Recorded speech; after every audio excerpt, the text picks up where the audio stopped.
Hello, everybody. Welcome back to the Semi-Professional Academic Podcast. As always, I'm your host with the most designer bags under my eyelids because I am exhausted, Jacob Watts. And joining me today is the wonderful and super talented Dr. Jesse Couture. Hi there. Nice to meet you. Great to be here. Oh, thank you, Jesse. Thank you for coming on to the show. Oh, this is great. Looking forward to chatting. Oh, awesome. As my guests know, I love chatting and I can probably talk all day. So that's maybe a problem, but Love it. how are you doing today, Jesse? I'm doing well. The semester's wrapping up or wrapped up. And yeah, it's my first holiday season in the States. So it's good. It's a little bit different. But things are good. Yeah. Because remind me again, what part of Canada did you grow up in? I'm from the far west coast of Canada. So I moved here in January of this year from Vancouver, British Columbia. Ooh, nice. So you're very much the same as the Midwest. Yeah. No. Okay. I didn't know. I didn't know. No, not even a little bit the same. It's ocean and mountains and all that beautiful stuff. Just yeah. But it's been a good transition so far. Yeah. And then you come to flat Midwest. It is very flat. Yeah. It's flat, it's windy, but it's also lovely. Like there's a particular charm about the Midwest. Yeah, and it's great. And I mean, we're relatively central, right? I can get to Chicago, Indy, St. Louis, right? Being in central Illinois. Yeah, it's good. Nice. Jesse, before we get too far into it, and we kind of talked about it a little bit already, but would you mind just giving the audience a little bit of background info about yourself so they can By all means. It's hard to know exactly where to start. So I went to school I started a little bit late, I guess, by some standards, academically. I started at 25. I guess that's not entirely true. Let's rein that back. I tried to go to school at 17, like fresh out of high school, and failed miserably. Like it just wasn't the time for me, right? Like, so I enrolled in an undergrad program in psychology and didn't even make it to finals. I was not interested. I was not engaged. In retrospect, now, many years later, I was just not ready to go to school. Fair enough. And that's the case for many folks, I'm sure. So at 25, I went to college. I guess, what do we call it in the States? An associate's degree? I think Oh, that's what yeah. it's called, like a 2-year college. Yeah. And so in Canada, it was like a diploma program, right? And so in the interest of even more context, up until that time, I was in, how do we put it? The hospitality industry, right? Restaurants, nightclubs, bars, not a particularly healthy lifestyle is the best way to put that. And so without exaggeration, like when I was picking a program, it was kind of like, okay, what sounds healthy? Right. So I picked exercise science, right? Because as far as I was concerned, I was like, hey, it's not really my jam, but it sounds pretty healthy. So I did this 2-year program and did quite well. Myself and another 25-year-old bald dude kind of latched onto each other and we did well. And then I guess at some point, I realized that I didn't want to be a personal trainer. That didn't really appeal to me at all. And so somebody mentioned the idea of taking some of the transfer credits and applying them towards a bachelor's degree. And I was like, oh, that sounds great. Let's look into that. So I did. And so I started a kinesiology and psychology dual degree. And then third year, I'm giving you way more backstory academically than you might have even wanted, but that's okay. In third year, I found sociology is kind of the story as it goes. I started taking some sociology of gender, sociology of sport, and I ended up triple majoring in kinesiology, psychology, and sociology. So what that spat me out with a degree in social sciences. I had an excellent mentor who supervised an undergraduate thesis that was kind of pitched to me as like a mini master's degree, which was nice. It kind of gave me a taste for what that might look like.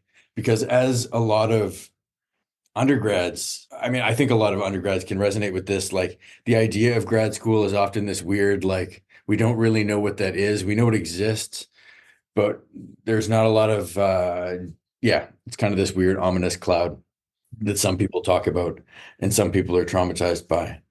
Um, so anyway, that same mentor, took me on as a master's student at the same school. This was at the University of Lethbridge in Alberta, Canada. So I did a Master of Arts in Kinesiology, focusing on the sociology of sport. And that also went really well. And I met my eventual doctoral mentor at a conference in Santa Fe, New Mexico, and agreed that Vancouver sounded like a great place to spend a few years. So my PhD was at the University of British Columbia in Vancouver. An amazing place to be, not an amazing place to stay. I say that like to the extent that the cost of living is just out of control. And then I did a 1-year postdoc remotely from Vancouver. And then, as people do, at the end of that whole journey, start applying for jobs everywhere. I was applying all over Canada. I was applying, I want to say all over the states, but there are certain states that I was just not willing to move to, is Fair, the best way to put that. Yeah. fair. Yeah, they were just kind of off, yeah, off the radar for me, knowing that my partner was coming with me, and it was just like there are certain states that were a non-starter. I applied to jobs in Ireland and England. Yeah, I was really fortunate to be offered this position here at the University of Illinois. Um, I'm coming in at a really exciting time. The department's growing, and there's a bunch of junior faculty, which is exciting as somebody who's just landed their first, I don't know, academic job, which is great. Damn, that was a long story. Sorry. No, I mean, the guests of the show are used to long stories, mostly, Perfect. but like yours are at least interesting. So that's like, there's so much that like I want to go into there. So like No, that's great. I may jump back and forth on questions. Sure. I'm sorry. But for me, I did my associates at one school. I did my bachelor's at another. I did my master's at a different one, and then I'm doing my PhD at a different institution as well. But you had that kind of experience where you did your bachelor's and master's in the same place. Yeah. And I gotta ask, like, was it kind of, and of course it seems like it was like a very great relationship, but I just want to know, like, do you think like going back now, would you do that same thing again, or would you like, maybe I should have like looked for a different program to like expand, or were you like, I don't think I would do it again if I didn't have this particular advisor in my master's that prepared me for my PhD? I think it's the last one.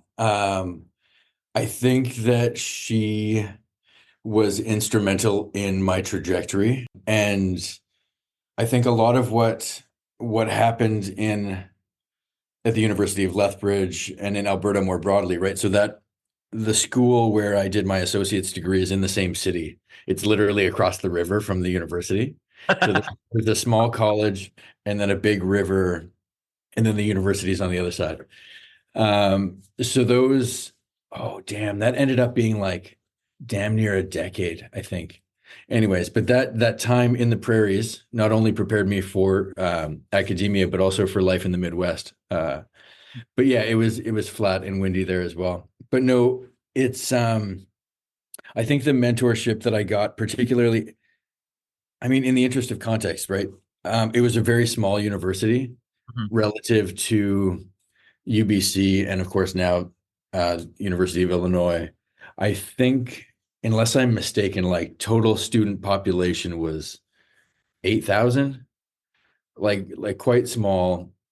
It was this, yeah, I don't know. It was a really great program. It was a really intense master's program. It was this interdisciplinary Master of Arts.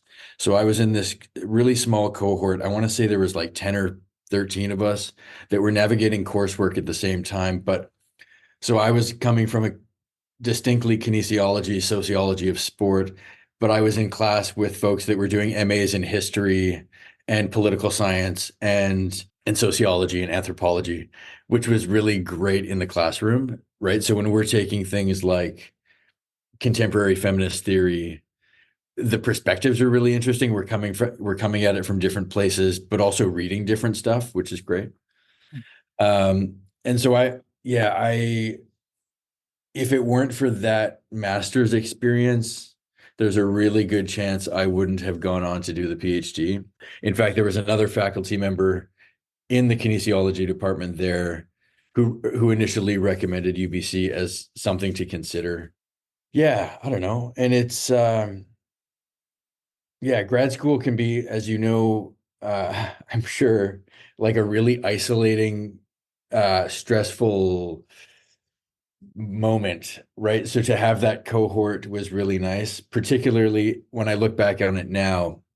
I feel so fortunate to have had that, right? When I compare that to my experience as a doc student who was rudely interrupted by a global pandemic, Mhm. right? That sense of like the normal sense of isolation was just exacerbated, obviously, by the pandemic, right? When everybody was like, "Oh, cool, yeah." So now any semblance of togetherness is now like shattered, short of the odd Zoom call here and there. Yeah.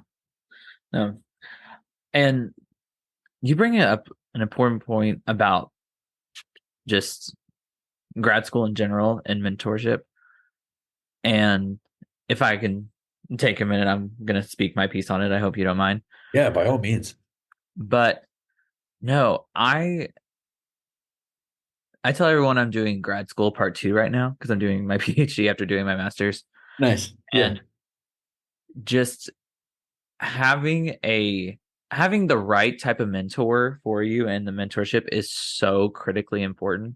And like nothing against my master's advisor, but the way they went about things was just definitely not the ideal way for me. And my PhD advisor, like her mentorship style is exactly like what I kind of need. And to echo what you said, grad school is such an isolating time, and really just having that, I don't know, like that kind of match with your advisor is so critically important. And glad that you kind of talked about like how that was important in your master's, because my master's experience almost made me not pursue a PhD just because of that. totally. No, I couldn't agree more. And I do know a number of folks with similar experiences, right, to the one that you're describing, right? Both that were,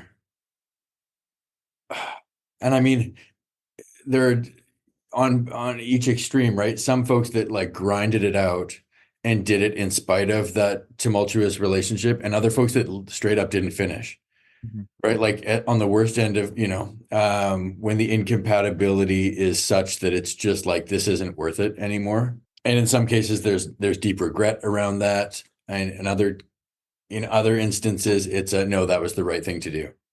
Mhm. No, I'm really grateful, and it was like, and it even transcended the supervisor, right? Like my master's committee as a whole was really supportive. Yeah, and part of me wonders how much that had to do with like it was a really small grad program in a really small school. Mhm. Um, and there's part of me that wonders, like I remember when I went to UBC, which for context, uh, likely disproportionately American listeners, I have no idea. But like UBC has around, I want to say just shy of 50,000 students. Like it's one of those big schools. And I remember thinking like, I'd be curious if wow, not even curious. I suspect that like I wouldn't have thrived as an undergrad in the same way at one of these monstrosity schools. I think part of what helped me and part of what I needed anyway was that those close relationships with faculty members and with other students. Yeah. I don't know. It's so important. And I take that to me, like I take that experience now into my role as a faculty member. And I take that role of mentor, like that mentorship piece is so important to me. Yeah. Yeah, no, agree. My PhD program is like at a bigger institution, but my undergrad only had like 1,200 students Okay. total when I was Like the there, whole school. the whole school. Oh, wow. Okay. Yeah, so I'm kind of like you. I have like those moments to be like, would I have like done the same if I Right. went to like a bigger institution? Would I have done worse? Like I don't know. But yeah, that is a thought that like I have in my mind. Like like it comes back every now and then. Just because I haven't heard of this before, so I would really like to get your thoughts on it. How was working a remote postdoc position? A remote postdoc, uh, in a sentence, I wouldn't recommend it. Uh, but I mean, I say that, and I have no doubt that there are some folks that would would thrive in that situation. For me, there was a couple reasons for it, right? On one hand, it was a part-time postdoc. It was like 20 hours a week. It was not a ton of money. Like it wasn't enough money to merit relocating and uprooting my partner and their job. And yeah, so that wasn't even on the table. The other piece of it was just again that feeling of connection or disconnection. I should say too that, and this is probably atypical, that the entire thing was in French. And I don't mean like the program, like the entire postdoc itself, like all communication was in French. All of our meetings, all of our writing, all of our Oh, everything was in French, which threw an interesting twist on things. And I don't think that that was a bad challenge. In some ways, it actually was great because it had been a really long time since I'd had to speak French in ways that like transcended a superficial, like I'm visiting France and need to order a baguette type thing. I had never like my French stopped. Like I grew up speaking French in school, like in elementary and high school, but it had been like what, almost 20, like 15, 20 years before.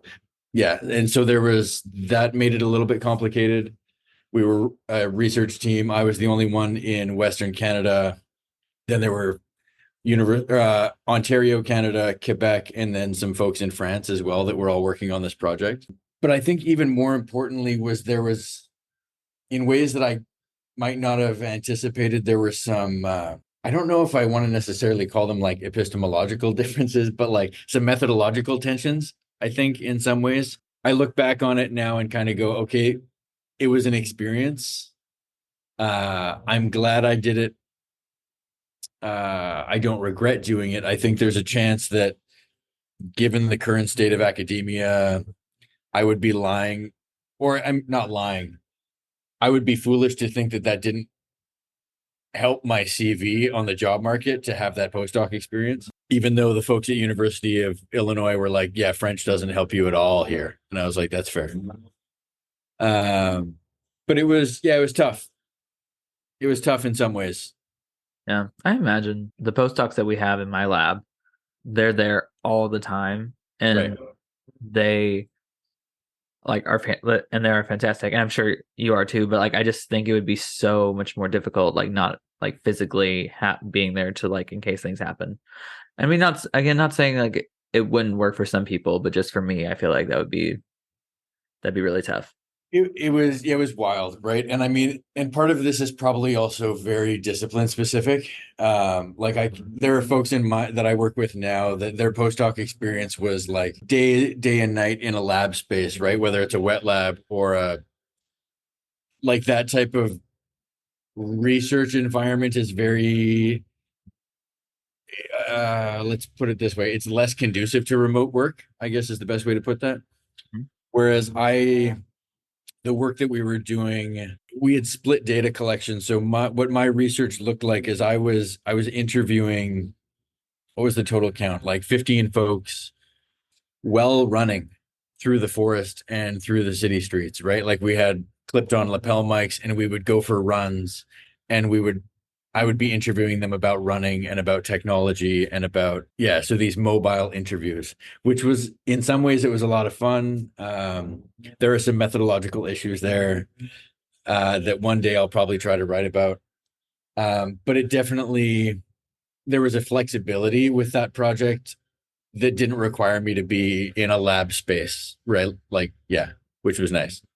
That's so interesting. So this interview is probably very boring for you because we're just sitting and we're not running a Oh 5K. no, no, oh no, not at all. Not at all. This is great. Running interviews.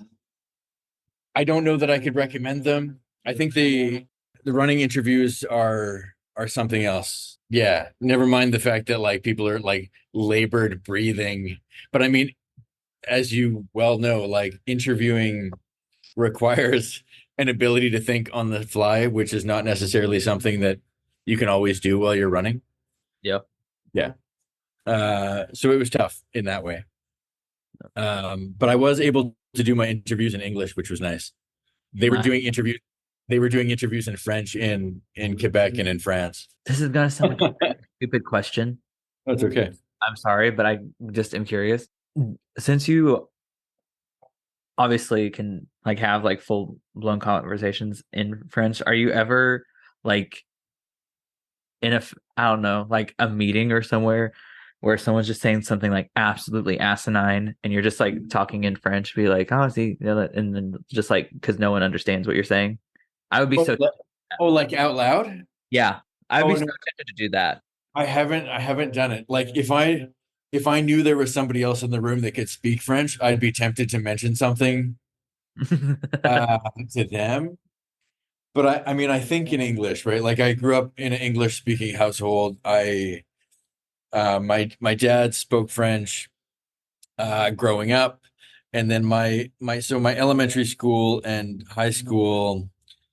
Uh, I imagine there's French immersion, right, in the States. I don't know that that's a thing, but it's definitely a big thing in Canada, unsurprisingly. So like, there's French immersion programs, but I was in this, like we joked that it was like a French submersion, right? Like I had no English until grade 8. Like math was in French, PE was in French, every damn thing was in French. But I spoke English at home and I spoke English with all my friends. And I look back on it now and I'm like, I'm glad I did it, right? It makes like my high school diploma it's a bilingual high school diploma. Again, it doesn't really serve me all that well in the States, but it's been nice when traveling, I guess. Yeah, there's really nobody I speak to in French. Like my dad grew up speaking French, but speaks English now. But it was definitely, I don't know. I don't think or dream in French, if that makes sense. Totally. Because I I don't know. I just mean because I've been in, and I'm sure you have. You don't feel the need to like comment, but I've been to like some meetings where I'm just like, I cannot believe what they're saying right now. Like they're Right. just only saying this out loud, like on their own volition. That's crazy. But More often than not, I would take to like my group text and oh just no, no, that's what I do. My favorite part about a meeting, and like not with my lab, but like one of those big meetings is like the group chat where like you're roasting whoever's talking and be like, can you believe what the fuck he's saying? right, precisely. So I'm bouncing back and forth like between timelines. So I'm so sorry. Oh, that's great. I don't mind at all. I mean, yeah, time is a social construct. It's great. Um, please no big words. I just I have to ask though, did you always like when you were doing your PhD and your postdoc, did you always see yourself in a career in academia? Or was that like was it your first choice? Were you thinking like potentially private research industry or Yeah, it's a great question. I think it's a tough one. I think I got a taste for what I got a that's not a fair way of putting it. I think as a master's student, I started to see that was when I first started to think that okay, maybe this is something that I could do in a space that I could thrive and enjoy long term. During my PhD was the first time I was really I'm grateful and I got the opportunity to teach as a doc student, right? I mean, in fairness, the first time I ever got to teach was in January 2020, um, Oh, just which was straight into beautiful, the fire. beautiful timing. Yeah. And so here I am. I'm this keen doc student who is all stoked about teaching. And I got, how long did we get? Like March, was it March 11th or something, where we got the email and it was like, yeah, you're done. You have to pivot everything to online. Cool. Yeah, not awesome at all. But it was during the PhD that I really felt that like, you know, I really enjoy research. Um, and I continue to do it. I enjoy writing, but I love teaching. I love being in the classroom. I love, like I alluded to earlier, the mentorship bit is really important to me. I think there's a sense that like if I could have even a fraction of the impact on a student as some of my mentors have had on me, that's totally a win. Um, but to go back to the other question, right? Like as a doc student, as a late stage like ABD PhD student, I was definitely applying for industry jobs as well at the same time. And that was partially there's a part of me that, I mean, all cards on the table, it pays a lot better than academia. Facts. Like if anybody listening is thinking about going into academia for the money, like have a yeah, you should probably talk to like junior faculty members more. Yeah. Uh, Very rich. right. Oh, totally. Just rolling in it. Yeah. Um, yeah, that's not at all one of the things that you should be pursuing academia for. But no, I applied to industry jobs. Um, there was also, yeah, I don't know. It's and I mean, when I say industry jobs, like all over the place, I was applying for like UX jobs at like even Meta, like Facebook, Instagram, that like Really? because there's things that, and I mean, it's one of those things that we were chatting about this a few days ago, that as a grad student, you're often funneled towards a career in academia without knowing what other options exist for PhDs, right? And I remember following, oh, what is the name of that account on LinkedIn? Beyond the Professoriate or something. Like it's essentially this resource for new PhDs that have no interest in teaching or doing research. And they try to expose folks to, industry positions. So I applied to a bunch of different things unsuccessfully. Well, I say unsuccessfully. I went 3 rounds deep, interviewing for a big company out in Boston. And I mean, I had some apprehension about it, right? Because there's part of me that goes, this is, and as you might imagine, there was a lot of conversations with my partner, with family, with other doc students at the time, with faculty members about like what it means and what it might risk for me to take an industry job and then decide, oh shit, that's not for me at all. I actually want to run back to academia. Like whether there was like how long could I conceivably leave academia for and still be able to find my way back? Um, but there was also a part of me that was like, this is what I'm quote unquote good at, and this is what I've trained for. I don't know if I would thrive in a 9 to 5 is really not my jam. Like it to the extent like that's a bigger conversation, right? One of the things that I particularly love about academia is the flexibility. I mean, it's a blessing and a curse, I think. Yeah, it's totally a blessing and a curse. Yeah.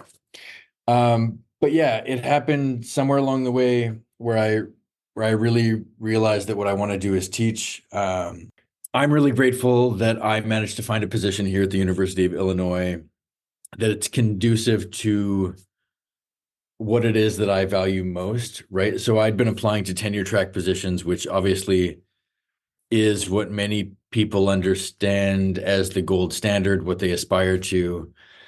Um, the demands of the tenure track uh, are interesting and heavily research focused in many ways. So my position here at the University of Illinois is I'm a teaching assistant professor, right? So the workload is different, right? Like I've got 10% research.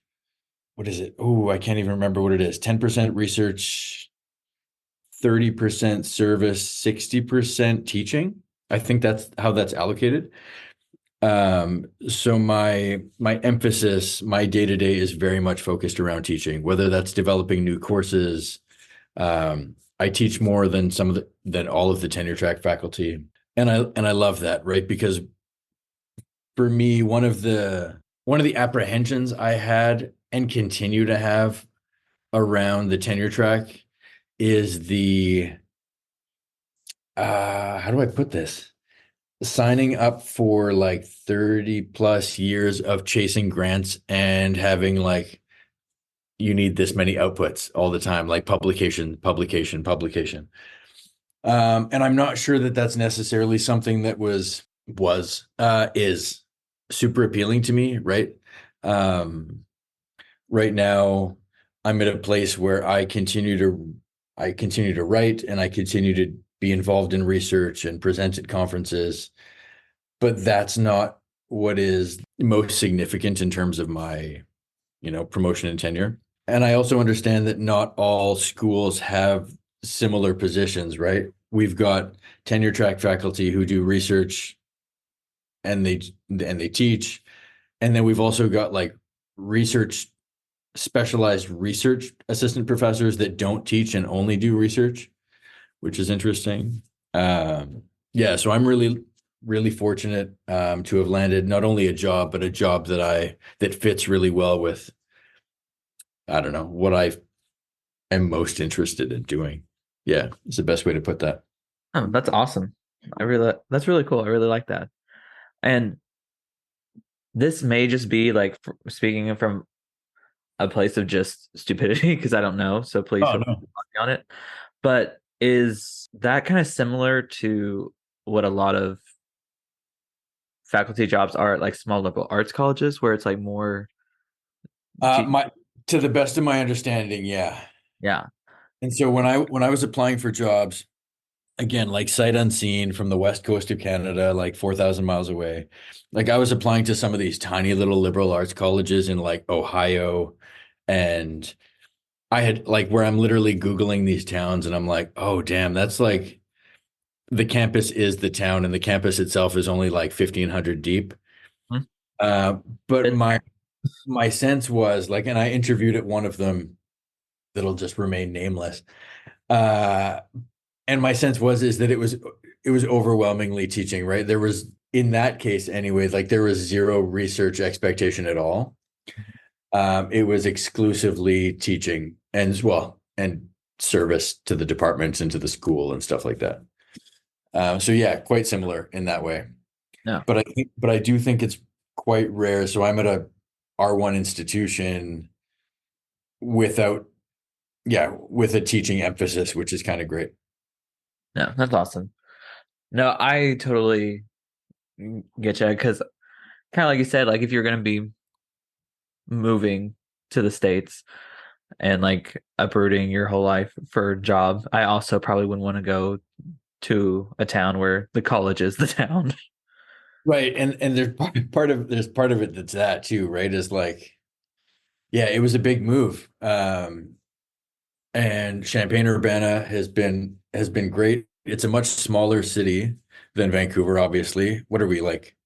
I want to say 120,000 when the students are here. No, I Ooh. don't know. It's not that big. Coming from Vancouver, it feels quite small, but it's got everything we need. And like I mentioned earlier, like it's quite central, right? If we can get to Chicago in 2 hours, Indy in 2 hours, St. Louis in 2 hours. The idea that we like, when was that? Back in August, did like a little weekend road trip down to Nashville. Oh, awesome. Oh, I love Nashville. Oh, that was wild. Yeah, I love it. It was definitely an experience. Yeah, I don't know. It's been really good. Mhm. The transition's been great. And somebody asked us not long ago, like, do we see ourselves here for a while? And yeah, the answer is definitely increasingly yes. Yeah, it's, Really? yeah, it's great. Nice. And I mean, the States, don't get me wrong, the States, has its issues. Yeah, But then again, and I mean, a lot of folks are like, oh, yeah, but why would you possibly leave Canada? And it's not about the desire to leave Canada, but a lot of people also think that Canada is without its own political nonsense, and there's a lot of that, right? We talked about like one of the big, I mean, to the extent that it's a big transition, like navigating the American healthcare system was very different for us. I was getting ready to say y'all gave up affordable health care. That's Right. huge. Right. And there is that. And I mean, yes, in Canada it is free healthcare, with a giant asterisk because uh I should say before I say any of this that we've been really pleased with the American healthcare system, which is the opposite of what we were expecting. But the caveat there is that I'm a state employee and the university has awesome healthcare, right? Which obviously is an exception to the rule in the United States as a whole, right? And I can appreciate that. But our experience with the healthcare system has been lovely. So in Canada, yes, it's free, but you're also waiting for a very long time for things, Oh, right? yeah. Which so that's weird, weird and sometimes terrible trade-off. Yeah, Mm. I guess is the best way to put that. Interesting. So some input to the people who haven't gone through like the application process of finding a job. Yeah, that's like a part-time job, applying for Yeah. job. Yeah. Oh, I would say it's a full time. Yeah. But just would you mind like if of course if you're comfortable telling us like just how long that took and like how strenuous of a process that was? Yeah, sure. And do you mean like how long it took to get a job or how long it takes to apply for a job? Yes. Oh, cool. Yeah, nice. I Sorry, like it. I'm a Cool. very nosy person, so I'm Cool, sorry. that's great. That's totally great. Actually, it's funny. Well, it's not like funny, haha, but it's funny. I as a as a as a doc as a doc student, what I started doing. Okay, back it up a sec. So I started applying to jobs like faculty positions as a third year doc student. Um, I don't know why in retrospect. I think it was cautiously like uh, dangerously optimistic and possibly a giant waste of my time in retrospect. Because I think the reality of academia is such that like so many people are applying for a very limited pool of jobs. So like as a search committee, if you're getting an application from a third year doc student, when you've got like, I don't know, 30 that are already done, like that's just one quick reason to be like, oh, never mind, you're going to this pile. But anyways, so I devoted a lot of time and energy to applying for jobs all over the place.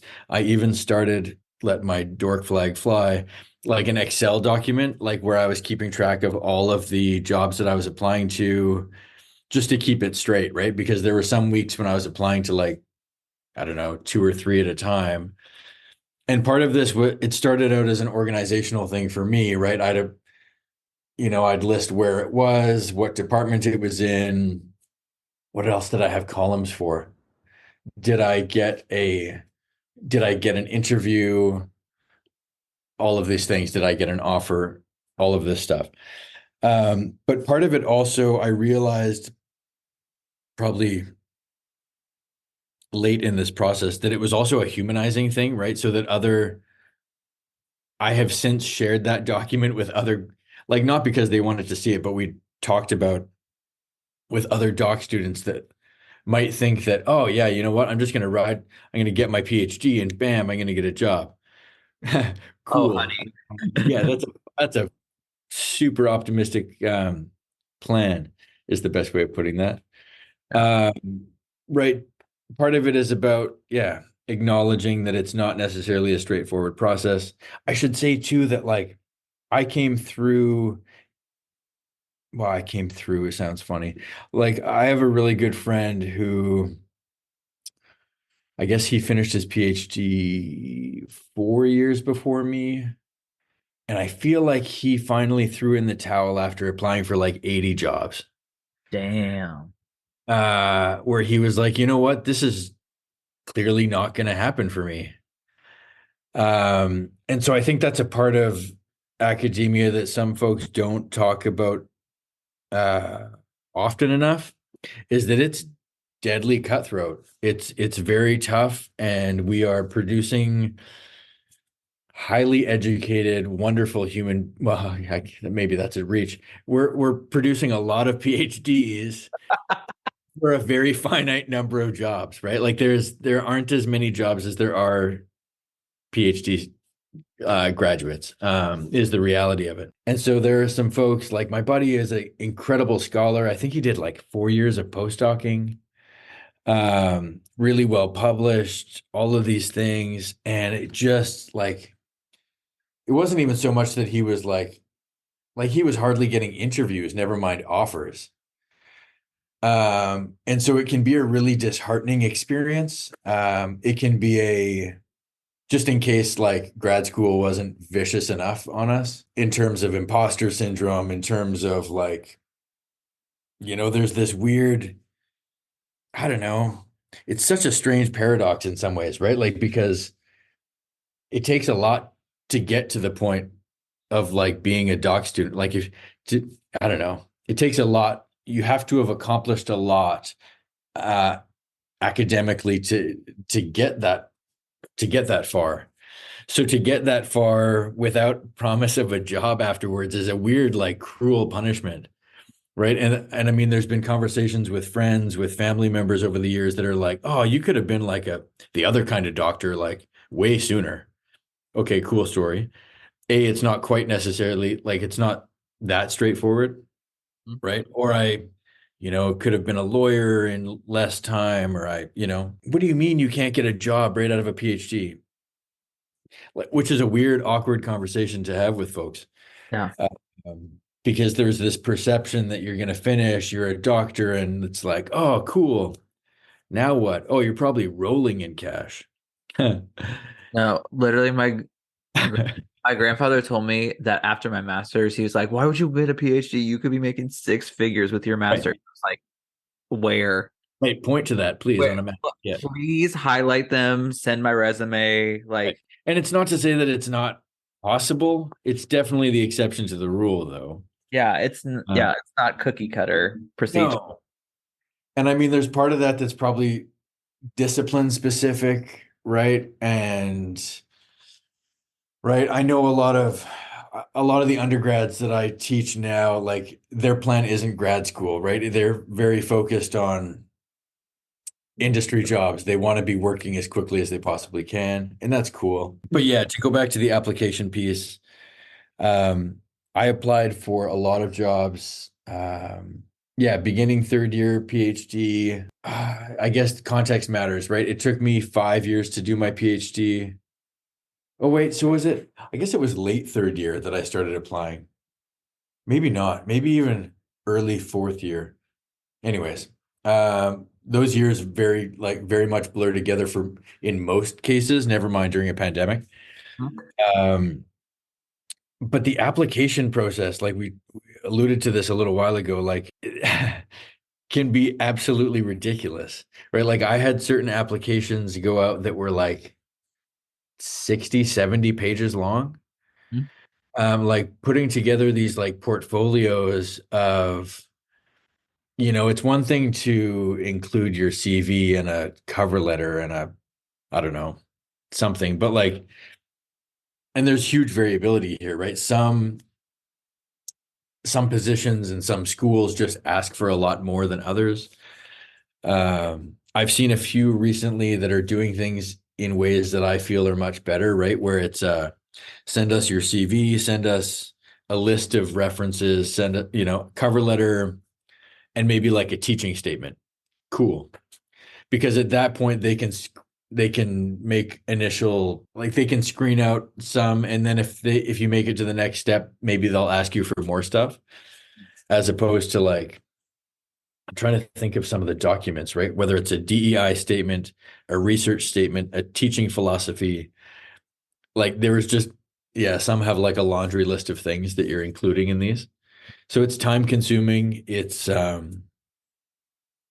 Yeah, it's tough because it's also stuff that, I mean, obviously program specific isn't necessarily intuitive to write. And I mean, some of this has hinges a lot on like if you are fortunate to have folks that are within a year or two of you in your program and in your area, that's super awesome, right? I had some good friends that were willing to share some like this is what I did, feel free to adapt this, do something like this. So I took inspiration from those.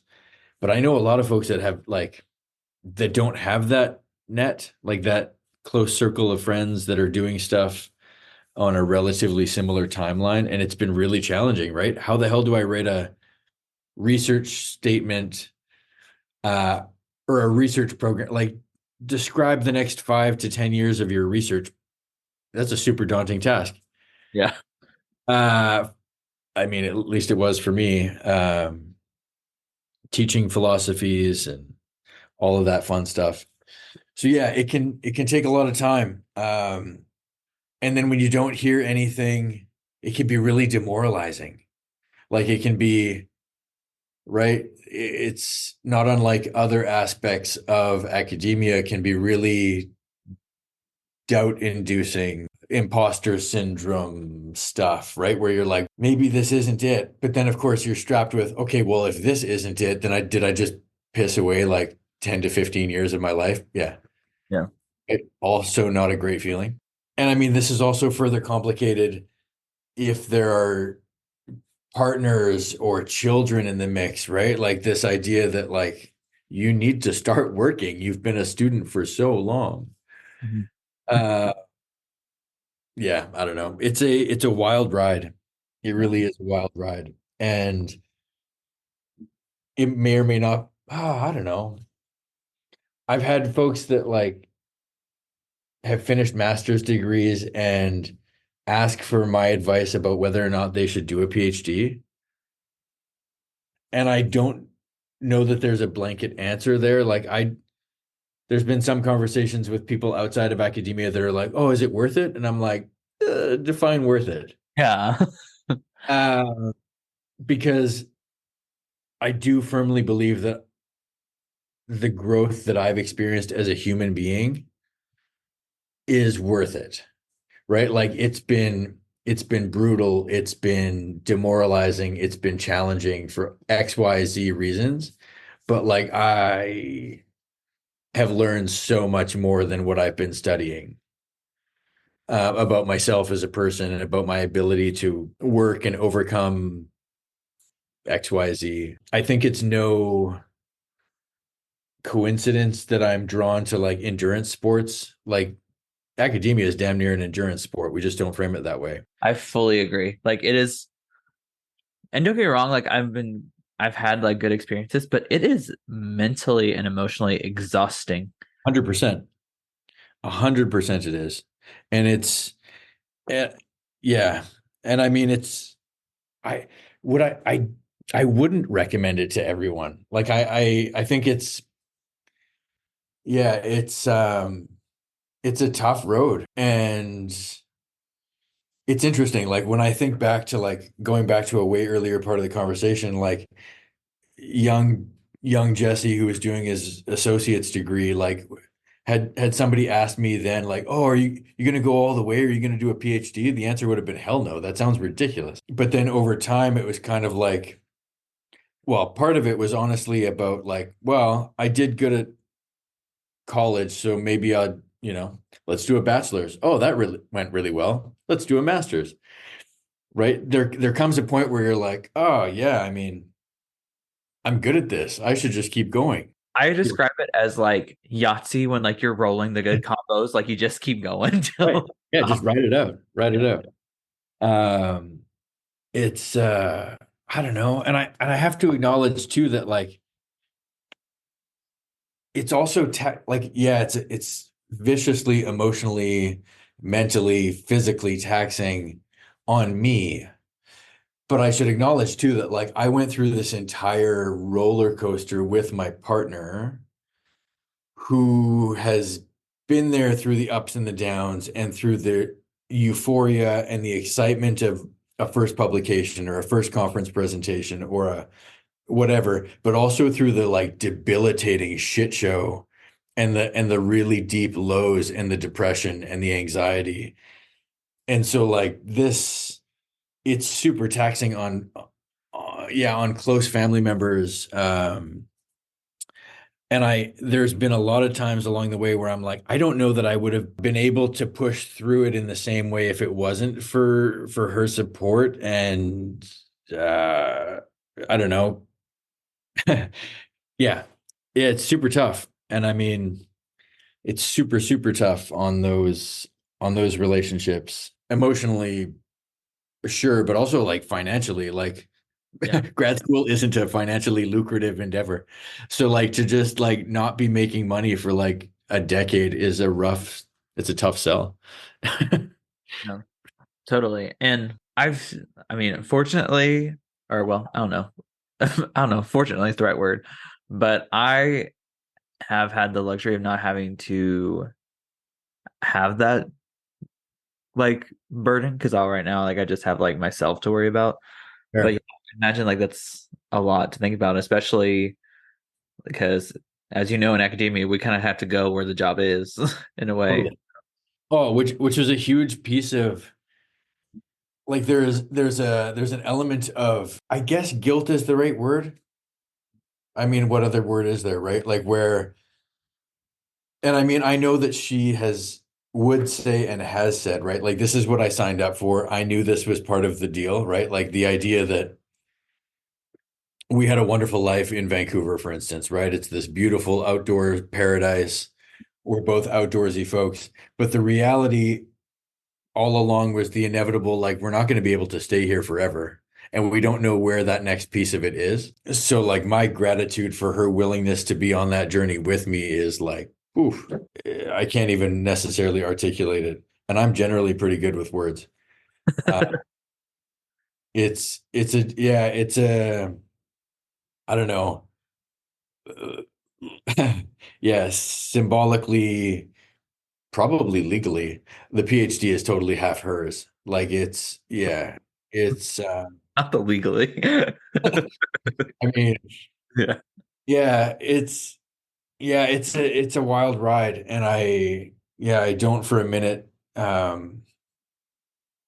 I try really hard not to lose sight of that and how difficult it's been, not only for my partner, but for other folks navigating these spaces with small children, for instance. I can't even imagine, right? Like uprooting them from friends and yeah. I mean, a good friend of mine was, I think he did his PhD. When he started his PhD, he had one kid, maybe two kids. And then like postdoc had three kids and like, oh yeah, it was wild, man. Like PhD in Canada, postdoc in Australia, first job back in Canada, second job here in Illinois, and is now back in Canada again. It's oof, My brain hurts just from right. trying to. And I mean, not only, yeah, it's a tough road. And it can be, or it can be a tough road. A big takeaway is that it can look so different for different people, right? It's a tough and unpredictable road with a lot of ups and a lot of downs and a lot of what the hell is going on right now. So, so to anyone out there who wants to date Emmett, you are in for an adventure. Your life will Right. never be boring. So, Yeah. If you match with somebody on, online, whatever the hell, I'm too old for this shit. I have no idea what those are. Tinder, Tinder, Bumble, whatever. If yeah, you match with somebody who's a doc student, have fun with that. yeah, Yeah.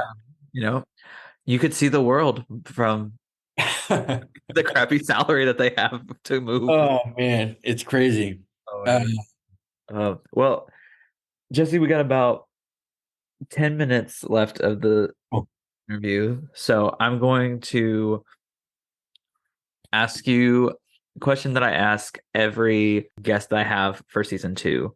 Yeah. And if you could go back and have a conversation with yourself during your academic professional career, what is one piece of advice you would give your younger self and why? That's a good question. That's why I say it for the last one. I would say to remember to be kind. Like, and I mean that in like in all facets, like be kind to yourself, to be kind, I don't know, across the board, like to allow yourself. And it's easy to say, it's easier to say in retrospect, but right, to like to enjoy the process, to I say it's about kindness, but it's also about like acceptance and forgiveness, and like give yourself some grace, right? Like to accept that it's not necessarily all going to come easy or straightforward or without struggle, but to accept and embrace that, I think, and to know that it's just part of the journey, that you've signed up for, and to take pride in the small victories along the way. I think that's really important. I think it's easy to lose sight of the many different significant milestones and achievements that accompany this journey, right? Like from going to college in the first place, right?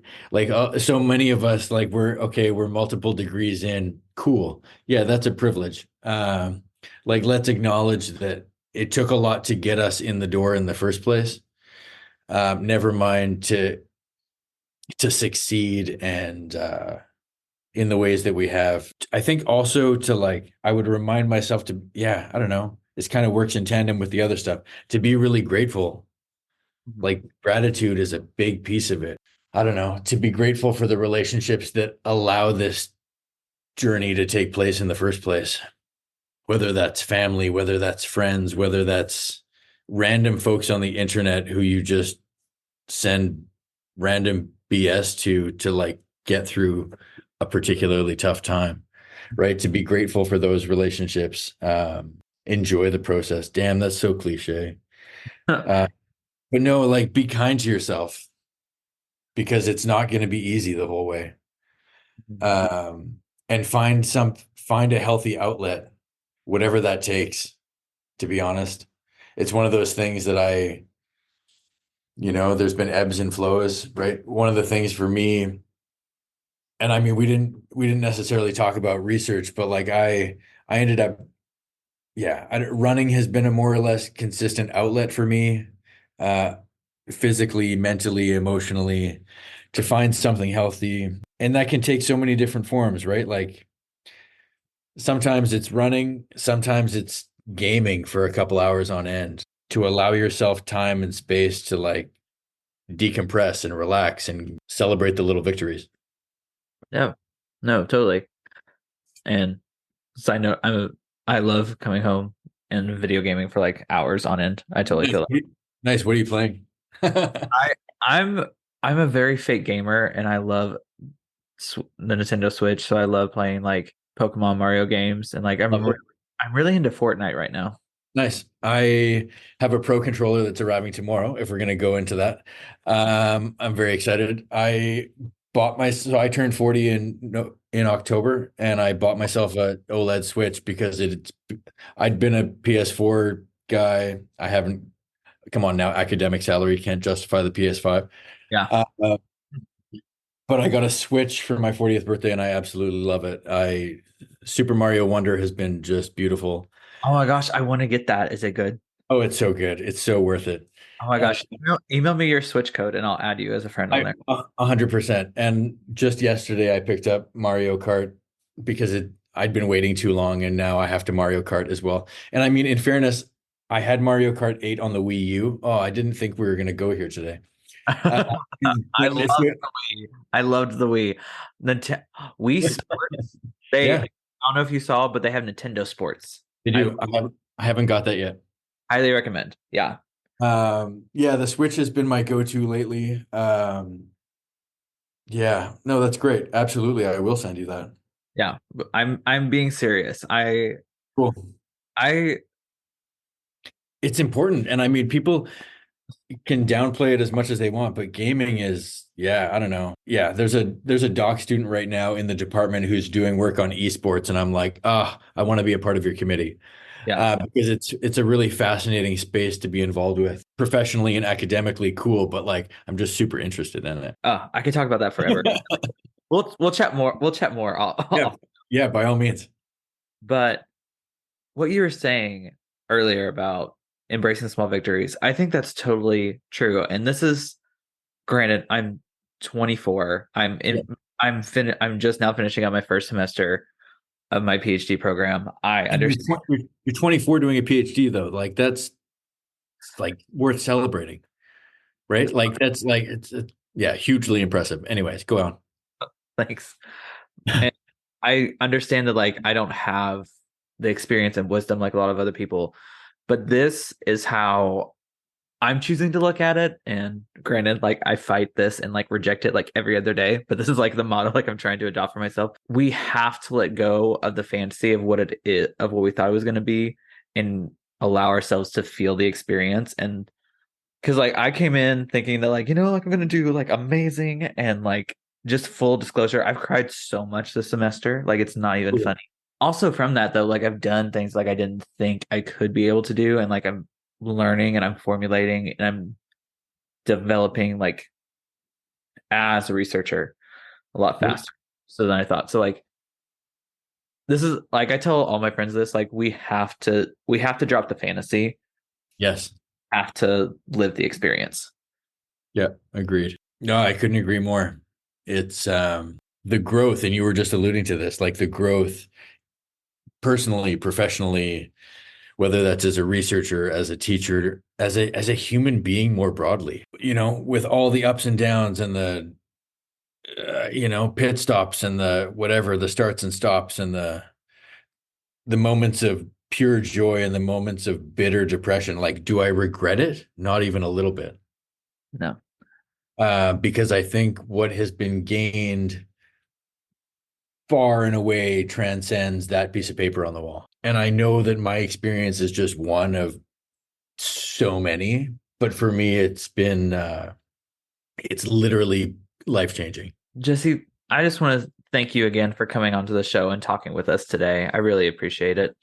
I really appreciate being here. Thank you again for the invite. Oh, thank you. And to all of you at home, remember, drop the fantasy, enjoy the experience, and let's be real, you're not going to get paid that much. So have fun. Have a good night, everybody. Bye.